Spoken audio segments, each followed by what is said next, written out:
Good morning. It's an absolutely gorgeous day today. Not too hot. It's been pretty hot the last few days.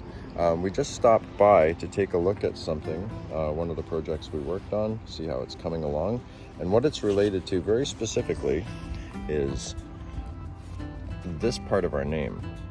And when it comes to grass, it's not just a matter of overseeding. Hold on, let me turn this around. So it's not just a matter of coming in and doing things. We see so many what we would call grass fails in this area because people just think they can just do one thing or another and it's going to save everything and it's going to look great.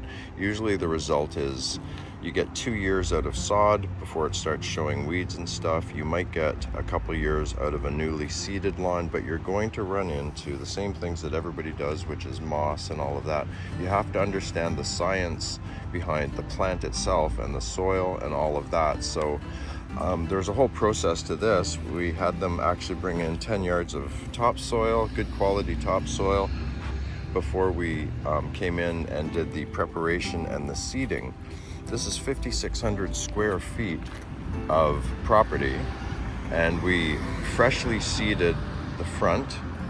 The customer's been responsible for watering, so there are some sparse areas that are going to have to be filled in over time, but the starting point was getting it all prepped and properly topsoiled, and now you can see it's coming in quite nicely. There's actually micro-clover mixed in with this that will come up over time and fill in a bit more. It's more grass seed than micro-clover, but we did the micro-clover because it's drought tolerant and it's not as high maintenance as some grasses, and they already had clover back here. So this entire property, except for some areas, was just soil. I'll show some pictures, I'll throw them in here.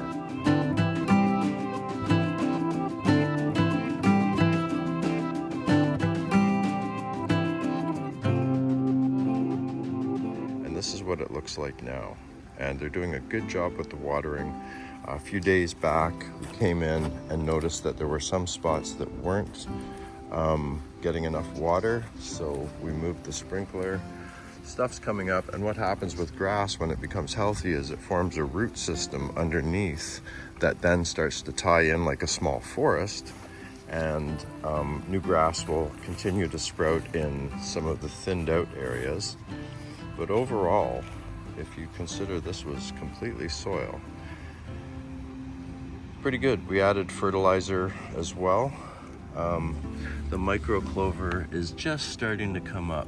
You can see some of the little plants, but it's such a resilient and strong type of plant that it will fill in over time. It also helps to protect the soil from heat exposure, which helps the grass thrive as well. So it's kind of a good mix to go with these days with all the extreme temperatures we're getting.